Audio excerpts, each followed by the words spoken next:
हमारे प्रभु एवं उद्धारकर्ता यीशु मसीह के सर्वश्रेष्ठ एवं अतुलनीय नाम में हिंदी अप्पम के सभी श्रोताओं का हार्दिक अभिनंदन। आज दिनांक 16 जून दिन बुधवार सन 2021 का मनन के लिए पाठ। आज का शीर्षक है अग्निमय घोड़े। दूसरा राजा की पुस्तक 6वें अध्याय के 17वें वचन में हम इस तरह से देखते हैं, और जब वह देख सका तब क्या देखा कि एलीसा के चारों ओर का पहाड़ अग्निमय घोड़ों और रथों से भरा हुआ है। अजीजों, परमेश्वर अपने लोगों की सुरक्षा करते हैं। वह अपने लोगों के लिए संघर्ष करते समय या युद्ध में जो भी रास्ता अपनाते हैं वह अद्भुत और आश्चर्यजनक होता है। देखें, यहाँ अपने सेवक की सुरक्षा के लिए चारों ओर अग्निमय घोड़ों और रथों को उन्होंने भेजा। एलीसा एक साधारण सी जिंदगी जीने वाला व्यक्ति था। एलीसा के साथ केवल एक ही सेवक रहता था। उस परमेश्वर के जन से ईर्ष्या के कारण असूर के राजा ने घोड़ों, रथों और एक बड़ी सेना को भेजा। इन लोगों ने रात्रि में ही आकर नगर को घेर लिया। ऐसा दूसरा राजा की पुस्तक 6वें अध्याय के 14वें वचन में हम देखते हैं। एलीसा के लिए कौन युद्ध लड़ेगा, कौन उसे असूर के राजा से छुटकारा दिलाएगा, यह सोचकर एलीसा का सेवक घबरा गया। हे स्वामी, हे प्रभु, अब हम क्या करें, ऐसा उसने कहा।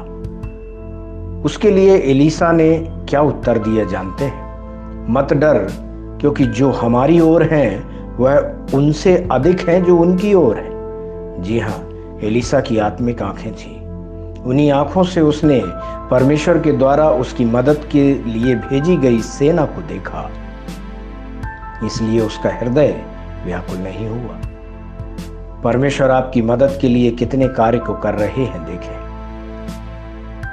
जकरिया 2 अध्याय के 5वें वचन में हम इस तरह से देखते हैं, यहोवा की यह वाणी है कि मैं आप उसके चारों ओर आग की सी शहरपनाह ठहरूंगा और उसके बीच में तेजोमय होकर दिखाई दूंगा। यहोशू की पुस्तक, न्यायियों की पुस्तक और पहला और दूसरा राजा की पुस्तक को जब पढ़ते हैं तब परमेश्वर ने अपने लोगों की कैसे सुरक्षा की, कैसे अपने लोगों के लिए संघर्ष किया, विवाद किया, युद्ध किया, इन सब बातों को हम जान लेते हैं। इस्राएली लोगों के विरोध में जब सीसरा युद्ध करने के लिए आया तब आकाश की ओर से भी बड़ी लड़ाई हुई। वरन तारों ने अपने अपने मंडल से सीसरा से लड़ाई की, ऐसा पवित्र शास्त्र कहता है। न्यायियों की पुस्तक 5वें अध्याय के 20वें वचन में हम ऐसा देखते हैं। इसी तरह इस्राएलियों के विरोध में कनानी लोगों को भगाने के लिए परमेश्वर ने बर्र भेजे।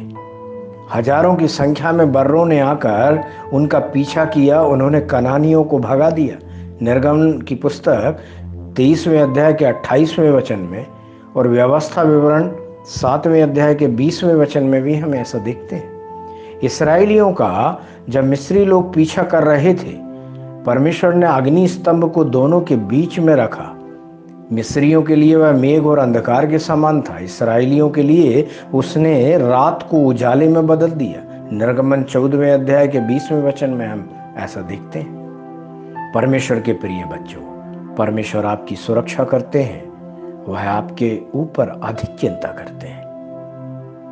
ध्यान करने के लिए आज जो वचन लिया है, दूसरा इतिहास की पुस्तक 16वें अध्याय के 9वां वचन, जहां पर इस तरह लिखा है, देख, यहोवा की दृष्टि सारी पृथ्वी पर इसलिए फिरती रहती है कि जिनका मन उसकी ओर निष्कपट रहता है, उनकी सहायता में वह अपनी सामर्थ्य दिखाए।